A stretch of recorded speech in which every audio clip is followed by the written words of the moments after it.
Welcome back, Braves fans, to episode 6 of Bloopers Brigade. I am your host, Chase Earl, joined as always by my co-host, Jake Gordon, at Can't Guard Jake on Twitter. And today we also have a very special guest, host of the Chatting Average podcast, Alex Butler, also known more famously on Twitter as Austin Riley Rakes. And gentlemen, how are we doing this week, or today? I'd be doing a lot better if the Braves would take a lead. I'd be doing a lot better. That would be nice. Yeah, Tukey's not looking too good. I don't even know how long he's going to be in the rotation any longer. I don't know if you heard Alex Anthopoulos on the radio today, but he basically named Yanoa, Anderson, Morton, Fried as like the four guys. Kind of threw Smiley under the bus there. I don't know if we're going to see Smiley the rest of the year. He hasn't pitched since September 8th, and I don't know what they're going to do with Tukey. Yeah, I mean, I really don't think I have a personal preference at this point. We'll talk about the upcoming schedule here soon, but the Phillies are about to go on a mega cakewalk, and they really can't afford to have any like real stinkers. I mean, Tukey hasn't been great tonight, but if he can give them 5 or 6 innings, I think they'll be okay. Yeah, I don't know. This is actually the first I'm hearing that quote from Anthopoulos, and I mean, I'm okay with that, but they got to find somebody to rotate into that 5th slot because if we go with a 4-man rotation from now until the postseason, our guys are going to be spent by the time we get there. Yeah, 100%. Yeah, I think you could see Mueller or Wright. I know Mueller was killing it ever since. I know we wrote about him like a couple weeks or a week ago, but he had like a 1-something ERA ever since he's gotten demoted down there. I'd like to see him over Smiley. I think he's got more upside. And even Kyle Wright. I mean, you wrote about him the other day, Jake. I know they might not want to pull him up, especially during a playoff race. That's kind of hard to ask of him. But, I mean, dude, those guys bring some more upside. I just don't really see what Tukey and Smiley give you at this point. Yeah, I mean, if you're keeping Kyle Wright in the system, at some point you've got to use him. Like, presumably they've passed up on several opportunities to trade him, so you can't just stash him in Gwinnett forever. Yeah, exactly. And really, he played pretty well down the stretch going into the playoffs last year. The Braves were probably feeling maybe a little bit more comfortable in a shortened season with their offense being, the best in baseball. But, he pitched pretty well. He had 2 good starts. I think one was against the Marlins. But, they got the Phillies coming up and the Mets and Arizona. I don't know, but they're about to go on a road trip, so they got to figure it out. Yeah, they got San Francisco and San Diego on the road. But San Diego's been the worst team in baseball for, like, the last month. I think they're 8-19 over their last 27 games. So, I mean, they've been the worst team in baseball. I don't know if they're going to play like that out west. Obviously, San Francisco is battling with the Dodgers, so they're going to give us their A game. Arizona's terrible, but they swept us already this year and no-hit us in a 7-inning game. So, I mean, you can't take anything for granted. They've beaten the Phillies. It's kind of weird. The Phillies do this thing where they just lose to the worst teams in baseball. I love it. More so than the teams we're about to play when we go out west.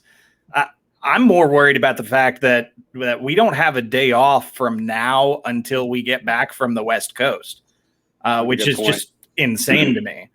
And you're also including that half game against San Diego too. Well, I guess half game. It was a half doubleheader or whatever it was. Yeah, something like that. I think it's 2 innings, but yeah. I can't find online like where in that series they're placing that makeup game. I saw it today. I think it's the first game. I saw it today because I was looking at tickets for the Philly series. But yeah, I think they're just going to start it in like the 5th or the 7th inning or whatever, 5-4, and that would be huge if they could win that game. Really would, yeah. Yeah, well, Alex, you got your own podcast, your own Chatting Average. How long you been doing that for? A couple years? Well, we started it last year with and went through this whole big development process with the goal of dropping our first episode on opening day 2020.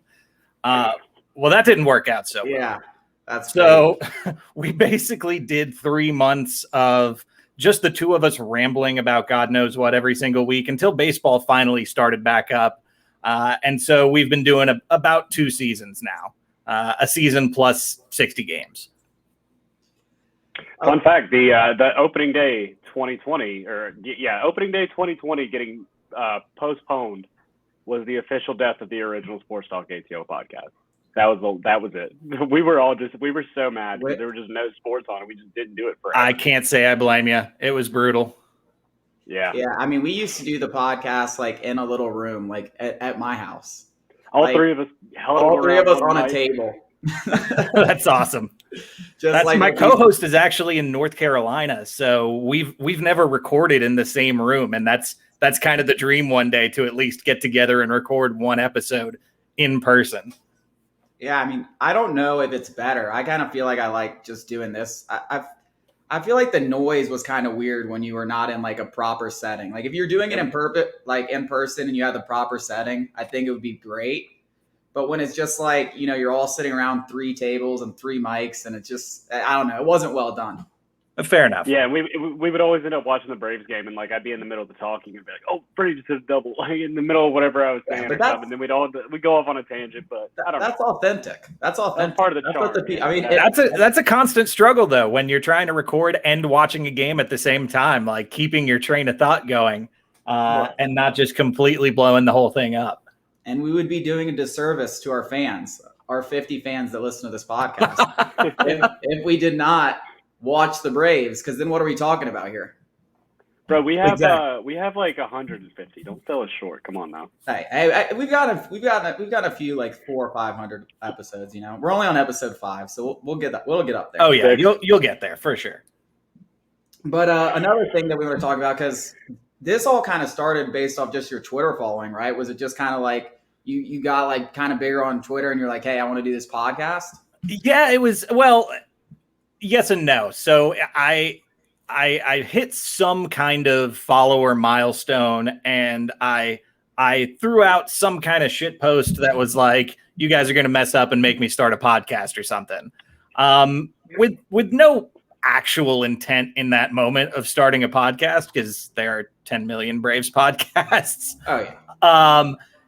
And then out of nowhere, Cam, who he's Hey Cam 93 on Twitter, he DM'd me and said, "Hey, was this a serious post?" And I got to talking with him because at that point I had no clue who this guy was. Hadn't really interacted with him a lot. Had no reason to start a podcast with this guy. But I was like, "Hey, let's just get on a phone call, see what happens."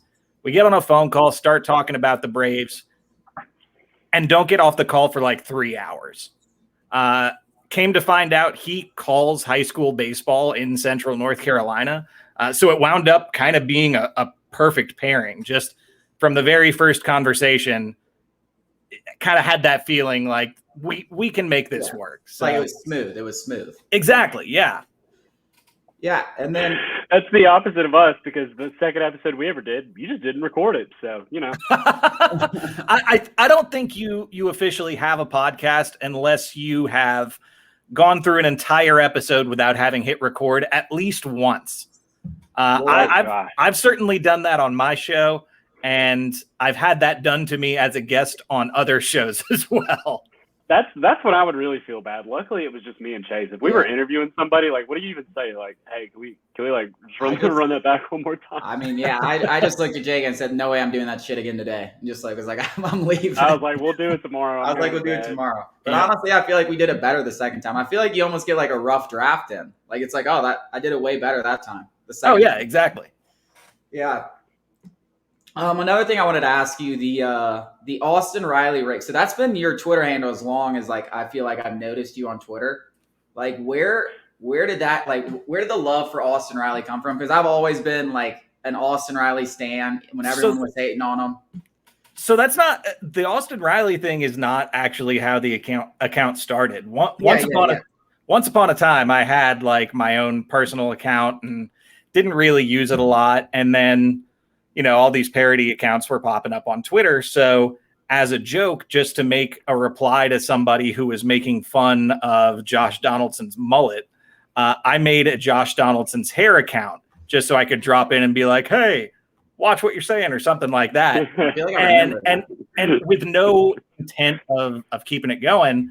And then all of a sudden I had 100 followers and then 500 followers and then 1,000. And I'm like, holy crap. I don't know why they're following me.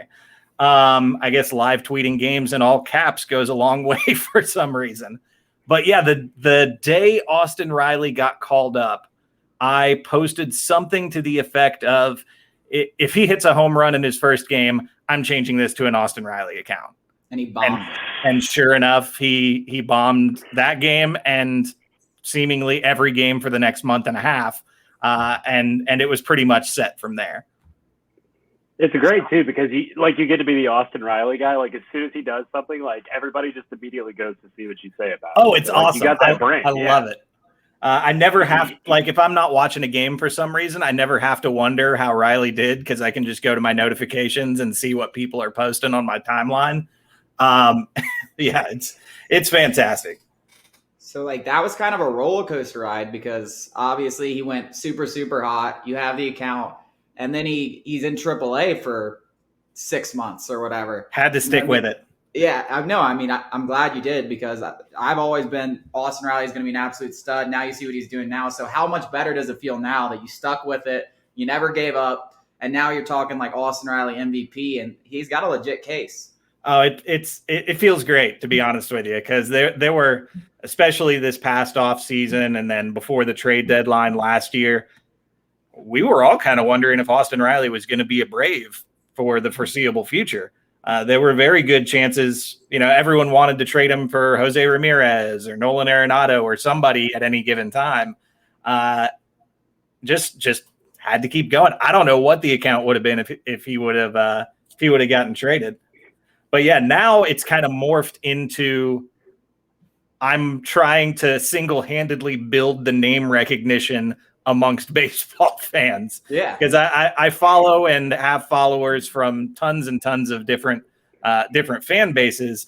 And I feel obligated to an extent to make sure that they know damn well who Austin Riley is. What I love too is I saw where he saw your account, because we follow him. He hasn't tweeted in like a year and a half. Like, it's been a long time. No, he's an Instagram guy, I think. Yeah, He's married at like 23, so. Right, yeah. Yeah. I was thinking, it's probably better he stays on Twitter. I'm a little envious of that. But I always wondered, I'm like, I wonder if he knows about this account. Like, he would probably absolutely love that. But yeah, no, I know he's definitely. He at least knows it exists. The day after he started using the Stone Cold Steve Austin music, he liked a tweet where I had asked him to start using the Stone Cold Steve Austin music. So I don't know if that means he saw that and made the decision based on it. I think that's probably Grant McCauley's doing more than anybody. But no, you got it. No, we're starting. Grant McCauley's not on this podcast. You did it. You did it. Love it. But yes, he at least knows the account exists, which makes me happy. That's a big one. Yeah, it is kind of funny. I mean, I guess as our account's grown, like when like an athlete like favorites one of the tweets, you're like, oh, really? Like you know this account exists. It's a good feeling. I'm not gonna lie. That's why you will never, like, we don't have a reason to. We'll never talk bad about Ronald. Ronald likes, like, I wouldn't say a lot of our tweets, but he's good for like one or two a month. That's crazy. Like, I'll kill somebody over Ronald.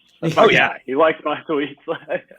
Well, dude, it's funny because he'll like some good ones. Like, I remember when the whole Trevor Bauer thing was going down last year during the playoffs, when they kind of had those funny tweets back and forth, and we shared some stuff, and he would like those. So it was kind of cool, because a lot of the times I just feel it's like PR people on his account. Like, it's not really like the guy can't even speak English, but you could kind of tell, like, when it was like Trevor Bauer and him going back and forth, like, no, that was definitely Ronald. My biggest he loves the highlight videos too. The highlight videos are usually what gets him. my biggest flex ever on Twitter was somebody posted something the other day to the extent of, hey, did we ever hear an update on Tucker Davidson's elbow and how he's doing? And I just retweeted it and tagged Tucker Davidson. I was like, hey, bro, you good? Yeah. And he replied with, yeah, man, throwing bullpens. No lie. I'm not even joking you. And I don't really know why I did it. I might have just gotten busy or forgot about it, but I saw that and I was going to write an article about it. Like, because like I hadn't heard an update. Like, you basically broke that news. I know it was kind of him, but you got it. That was awesome. Tucker. Like, he is the coolest guy in the world. He came on our episode when we had like 35 on our fourth episode ever, when we had like 35 listeners, and gave us an awesome interview. He was just so cool. And of course, we try to keep as little as possible serious on the show. So we're asking him just off the wall questions like, okay, so when you make it to the big league squad, what do you want your parody account to be? That kind of stuff. And his response, which was legendary, was, well, I got a pretty big butt, so I guess somebody's going to make an account based on that. Yeah. Well, dude, Tucker came on ours when it was like the Sports Talk ATL podcast. Like, and I mean, yeah, we probably just had a few hundred listeners or something like that. And it was probably too, maybe like the second guy we had ever like interviewed. And we were like 22 at the time. So we were like, oh, he's actually coming on. Yeah. It was pretty cool. It was him, Casey Kalick, Kyle Muller, and there was one more. Drew Waters came on. Yeah. Oh, yeah. I forgot about Drew. How was Waters? Waters, well, I did the Waters one like individually, like on a phone and like recorded it in. So like it was just like me and him talking. But he was cool. Do you know Alex? He strikes me as a little more guarded than some other guys. Alex Lord went to high school with Drew Waters, like the guy that works with us. Oh yeah. Alex wasn't even with us back then. Yeah, he went to Etowah with Drew, and he like knows him well. Like I was actually playing golf in Woodstock over the summer with Alex, and like Drew Waters just came up and dapped him up, and was like, yeah, like, and I was like, yo, what the fuck? Like you just acted like that was normal, and it was definitely not. Yeah, normal. I was like, yo, you gonna introduce, like, yo, say what's up? And I was like, yeah, man, he was actually the first guy I ever interviewed, so. But he was cool as hell. I mean, he's definitely got a little rowdier side to him. It seems like it, yeah. He's a little cocky, but he's a funny guy. And like you have to have some players like that, though. Yeah, I mean, you got to have a balance of all kinds of personalities. Yeah, well, one other thing, you do a lot of T-shirts, and I actually like a lot of the designs. So I wanted to ask you, because I know I talked to you about like using the Teespring. But like, where do you get these designs from? Like, do you have a graphic designer? Like, who does that? So Cam, my co-host, is actually a graphic designer. And yeah, so I'll come up with some kind of crazy jumping off point for a T-shirt idea, throw it over to him, and a couple days later he'll come back to me. He's like, "How about this?" And almost every time it's just a hit. Yeah. So I do very little aside from occasional brainstorming when it comes to the T-shirt ideas. Well, that was the only reason we had you on. We just wanted to find out how you got your supply chain going. So thanks for joining us. No. Well, I'll tell you what, it helps when you can get a guy like Luke Jackson to buy your Luke Jackson shirt live on Twitch. That was huge. We sold more shirts in that one night, I think, than the rest of the time we've been selling shirts combined. Yeah, there was a time like when I first did the Acuna Matata shirts or whatever, and Jeff Francoeur like started saying Acuna Matata on the broadcast and stuff like that. And it was like all of a sudden, like it went from like, oh, we got like 10 shirts sold to like 200 of just that one. And I was like, okay, can you do that again, Jeff? Yeah. I guess like the marketing, I guess it does pay to like advertise and stuff. So I guess it does work. Oh gosh, I will say, Luke, man, he's a soldier. He's like, we were talking about this last week. We were like, he's like active on Twitter and like, which is the worst, which is crazy. Like of all the people to be active on Twitter, I would hope that he wouldn't be, because so many people say so many horrible things about him. Yeah, Kevin Smith, Drew Smiley, and Will Smith. Those are probably the only three guys maybe ahead of. While I'm here, I'd like to personally and publicly apologize to Jacob Webb. I've said some bad things about Jacob Webb, and clearly he saw those and used that as fuel to get better at pitching. So you're welcome for the current iteration of Jacob Webb that we're seeing.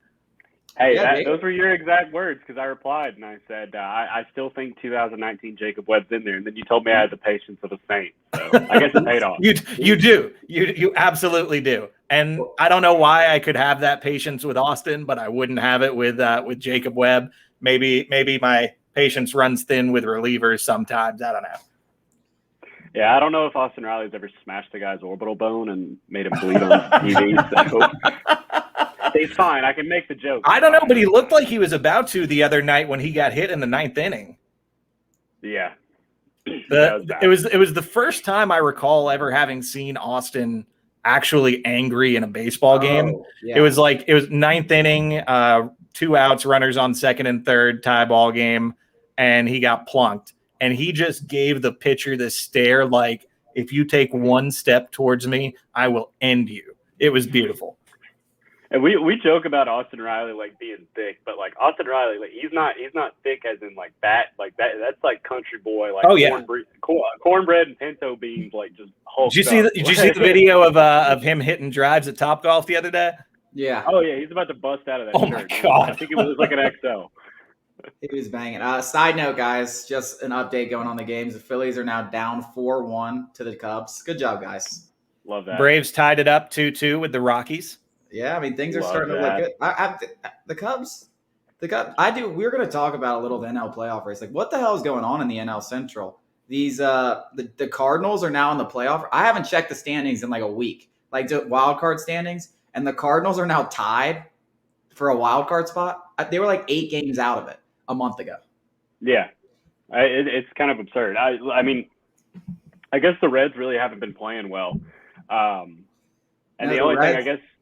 Pods too. Padres and Reds both been sucking, and I mean, people trash the NL East, and for some good reason. A lot of the teams in this division have underachieved, but the NL Central is garbage. Outside of Milwaukee, it is not good.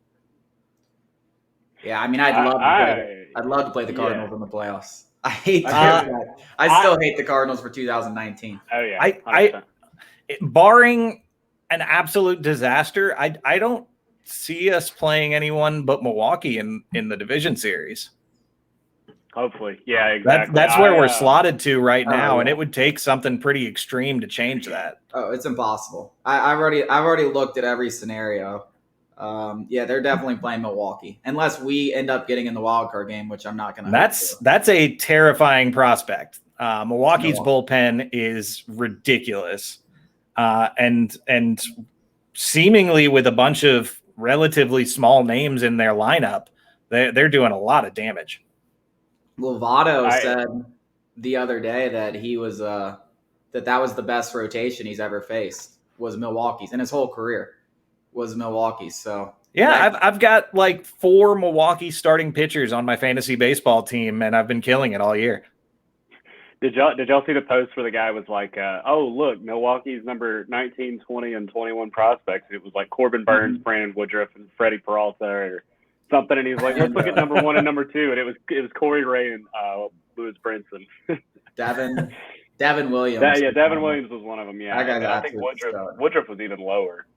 But yeah, man, like Corbin Burns, Freddie Peralta, Brandon Woodruff, all those guys are just so incredible. And when you're in the playoffs, especially in like a divisional round, you really only need 3. And that's about as good a 3 as you can get. And then if they get you 7 innings, you got Trevor Williams and Josh Hader coming out of the pen. And I mean, what are you going to do against those guys? Yeah, exactly. It is worrisome. We did play well in one game. We played really well against them, but that was back when the Braves were. I don't think that was in June. I think that was in between losing Ronald and all the trade deadline stuff. Maybe I don't remember exactly. But I think it was in June, maybe May. I don't know. It could have been a little earlier, but they played fairly well against them. They held their own, but man, that's a tough draw. I mean, and you look at it, they could be in the World Series. I think they could beat the Dodgers or the Giants. I don't know. When you have that kind of pitching, you can definitely win a World Series. I think the Braves are 3-3 against them. And I'll say, I mean, outside of the bullpen, obviously our bullpens can't line up. But you give me 3 guys. I mean, Max Fried, Charlie Morton, the way those guys have been pitching. And then, has been unbelievable all season, Anderson. So, I mean, I like our top 4 against anybody rotation-wise. It's really just about the bullpen not blowing up. Because I think our lineup's better than them if you go like lineup to lineup. Yeah, well, I mean, what worries me and what excites me at the same time is the fact that our lineup is as hot and cold as it is. So if somehow we can get everybody going, kind of like we did last season going into the postseason, where everybody's clicking at the end of September going into the postseason, then I don't think there are a lot of pitching staffs that can deal with that. But if we have like Dansby and Austin, Freddie or Ozzy go into a slump like they've been prone to do from time to time this season, we could be in a lot of trouble.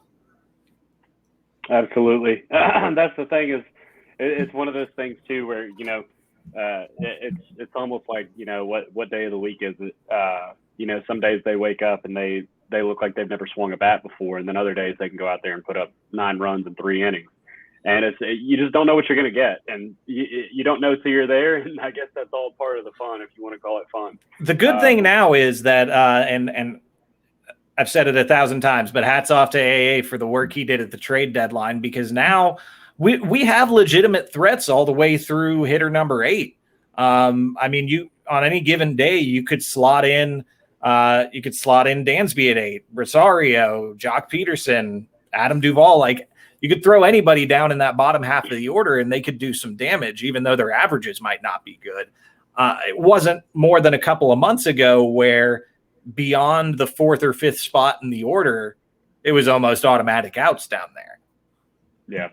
Yeah. I think that's going to be a big key too. I know Dansby just hit that RBI double, man, but he's ice cold right now.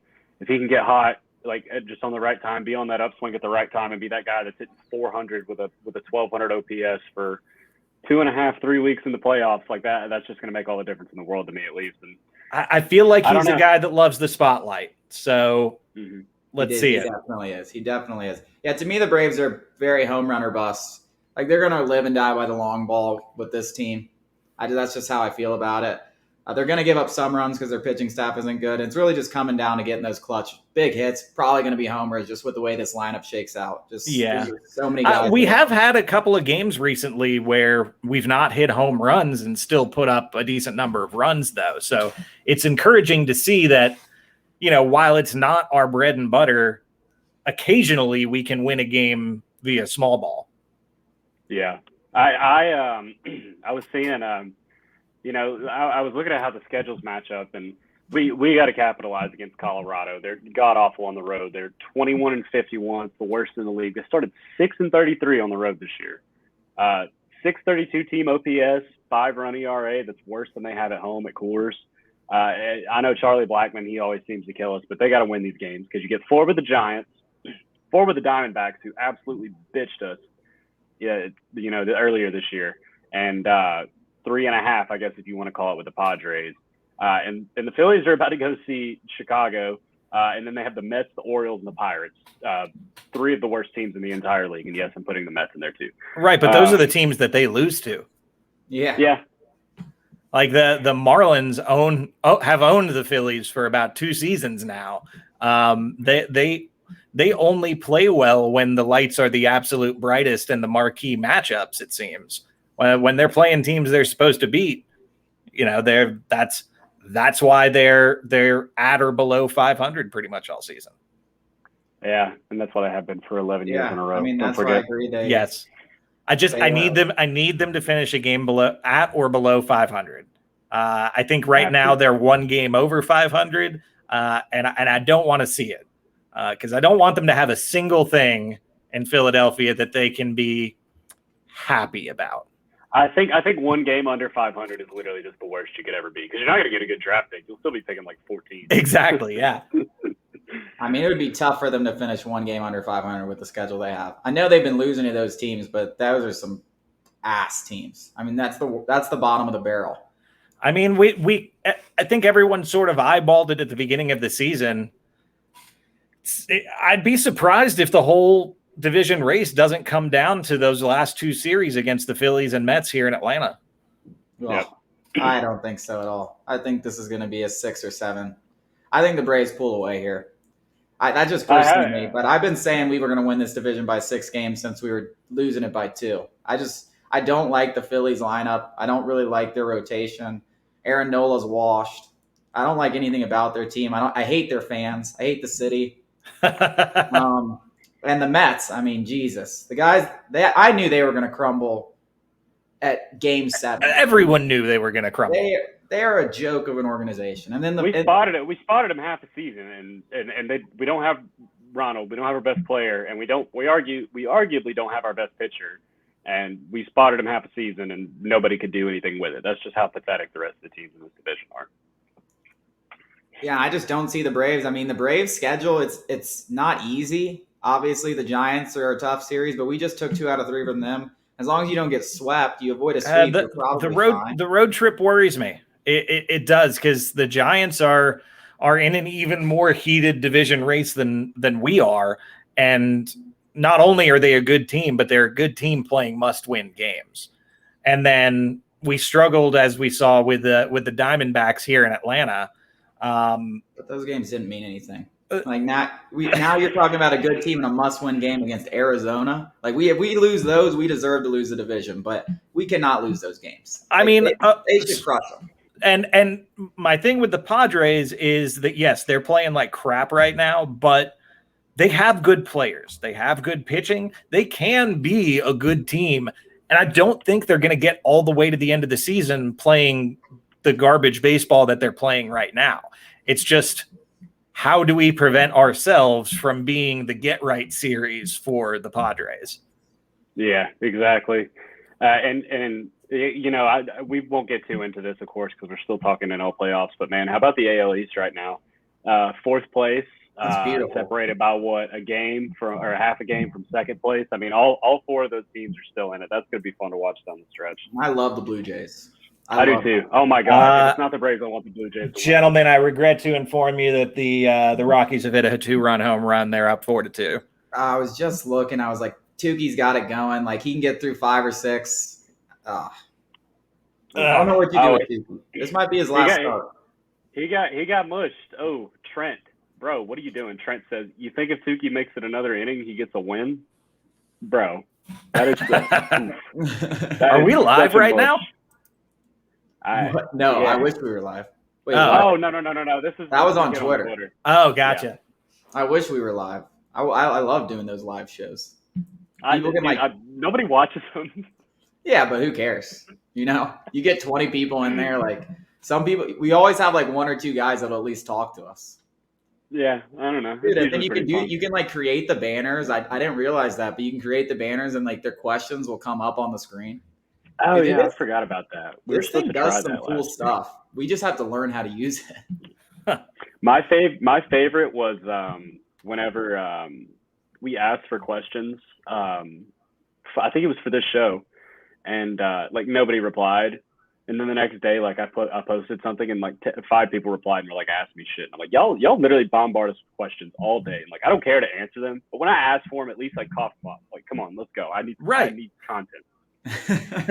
Like we've got a voicemail line specifically for people to call in questions to us, and when we ask for them there, we don't really get them. But then all week on Twitter, we're getting exactly. Them.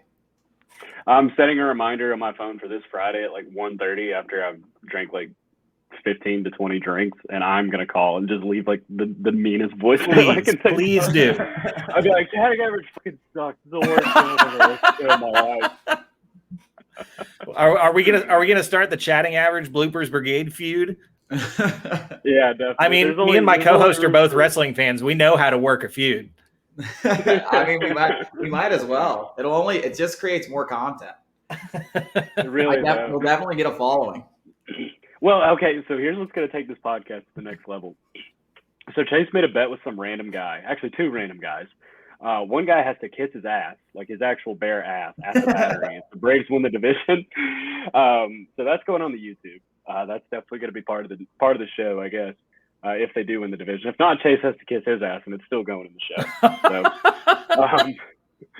and then there's another guy. He's like a Yankees fan, and he's like, I bet you the Yankees go farther in the playoffs, and the Braves are, however the fuck they talk. And they might not make the playoffs. He's gonna have to have a Freddie Freeman jersey, Freddie Freeman jersey as his avatar on Twitter and he's gonna have to tweet. He's gonna have to live tweet Braves games during the playoffs and cheer for us. Yeah, this guy's like he's like a Yankees account. He has like 5,000 followers, so it should be pretty entertaining. Hold on. Is it Frankie? Yeah, it's that guy. Oh yeah, I know Frankie. All right, well, Frankie is going to be a Braves fan for this postseason if they don't make the playoffs, or if they don't make it out of the wild card game.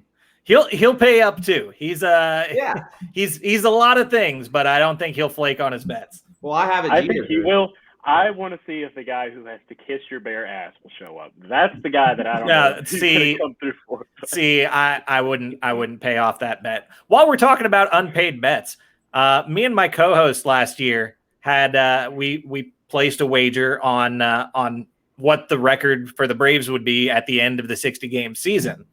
I nailed it, and he guessed too high, and the wager was that we were going to poll the audience and they were going to select a song for us to do basically video karaoke to. And the audience selected that he was going to have to film a video of him doing Wrecking Ball by Miley Cyrus. And I roast him on about a weekly basis for this, but he still has not paid up on this bet from the end of last season. Tell him he can kiss your ass, and then that'll be good enough. Yeah, if he won't do that, you got to come up with something worse. If anybody that hears this lives in Central North Carolina, let me know. I need a favor. Yeah, I don't even know who the guy was who bet that with me, but I think I might have had a few too many drinks and I was on the TL, and some guy. Oh, you definitely were. You were on one that night, and some guy was pissing me off. We must have been losing, because I remember it was. I don't know if I had just not had drank as much as you, or if I was sober or whatever. But I even remember being like, "Chase is on one tonight." Usually I would have just joined in, but yeah, those are the best times to get a spaces in, though. Absolutely. We haven't done a space. I almost wanted to do one like after Monday Night Football, but I was like I don't want to talk about the fucking Raiders. So. I don't want to talk about the Falcons. Exactly. Yeah, no, that was the other thing too. Sunday. I've meant to join in on y'all's spaces several times. I think the only time I actually did was after the Hawks beat the Sixers and just jumped in, yelled "caca" and ran away. Yeah, that's what I remember that night started. Yeah. I had never listened to your podcast, and I was like, everybody better go fucking listen to Chatting Average right now. It sounded like you might have had one or two that night. Yeah, definitely. I mean, that Hawks, I feel like every Hawks game, I was like, dude, I need like 6 beers just to calm the nerves. Yeah, exactly. I was like, it was amazing. I was like, I got to get a buzz just so I'm not sitting here like shaking on the couch. I'll tell you what, though, and it's crazy. Playoff baseball is easily the most nerve-wracking thing to me. Oh, I was a mess the entire postseason last year. There were a couple of games where I was stuck at work and like having to listen on the radio, and I feel really bad for my coworkers on those days because I was on edge. I was like, if something bad happened, I was running around cussing. Like, it was just not a good time. I almost didn't make it through that first game against the Reds. That's what I was saying. Oh, 13 inning, 1-0. To this day, one of the best baseball games, top to bottom, I've ever seen. And the worst at the same time. Yeah, I mean, obviously Trevor Bauer's the most hateable human being on earth, but him and Max Fried put on an absolute show that day. Well, and then Tyler Matzik was like saving our ass left and right. Oh yeah, after like 2 scoreless innings, but like they were the most like sketchy innings ever. It was like a set runner on second and third. I mean, they had so many chances. The Reds that game had so many chances, like bases loaded, 1 out, second and third, 1 out, and just could not score. And it was the most nerve-wracking thing to possibly watch. Absolutely. Oh gosh. And, of course, like, then we go against the Marlins where I'm like, well, this would be an easy series. But then I'm like, damn, could you imagine how embarrassing it would be if we lost the Marlins? God. Like, I was like, I couldn't even fathom it because I was like, we beat these guys 29-9 this year, and, like, they're not good. And I'm like, if we lose to them, like, I will actually, like, gouge my eyes out.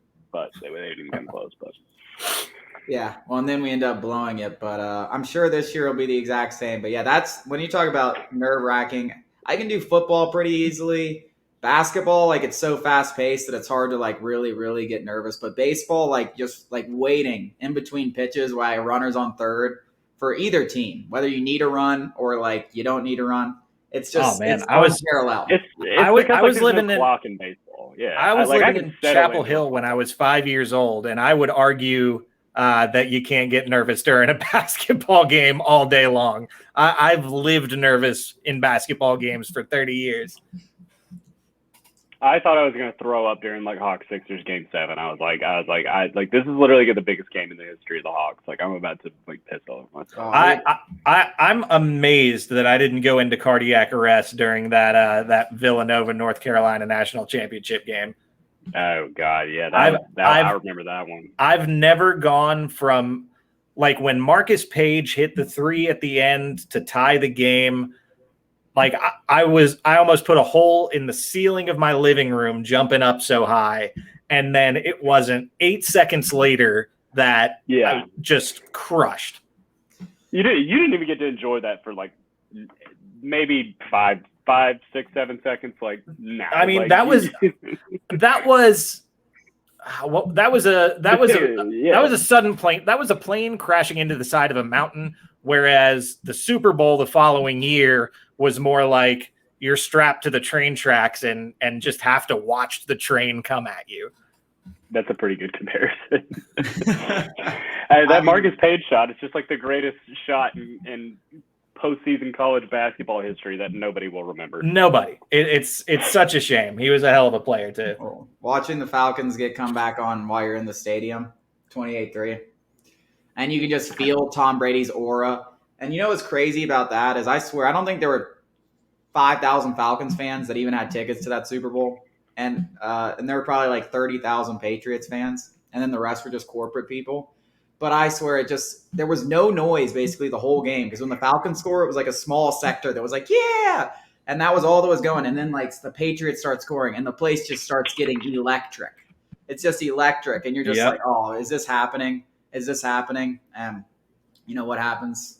Yeah, that was I cried about the sporting event. That one brought a tear to my eye. That was back when I was living in Statesboro, and like me and all my roommates were like, "We're going to Buckhead right now! Like we're going to the cell. Like everybody's gonna be. It's gonna be crazy." So the worst part of the Super Bowl for me was that at the time I was working at the Fox Theater on Peachtree Street, and the week before the Super Bowl, the Atlanta Police Department sent out, because they have to get ahead of this stuff in case the Falcons did win, sent out a map of the parade route. So I was sitting there in the living room with like a dozen of my buddies watching this game with the map of the parade route in my hand, planning where we were going to be during the parade. And then everything happened. Oh gosh. Yeah, that sounds about right. Yeah, I don't know why we had to get all sad on the pod. Alex, we do appreciate you joining us, man. We've had a great time. We could talk to you for hours. Hopefully we'll get a little bit of a mojo change. I don't know if you're bad luck, but we are losing this game. So maybe we'll get a switch up whenever you hop off and we finish up. Yeah, I'm going to go run and change shirts real quick. I think that ought to do it. All right.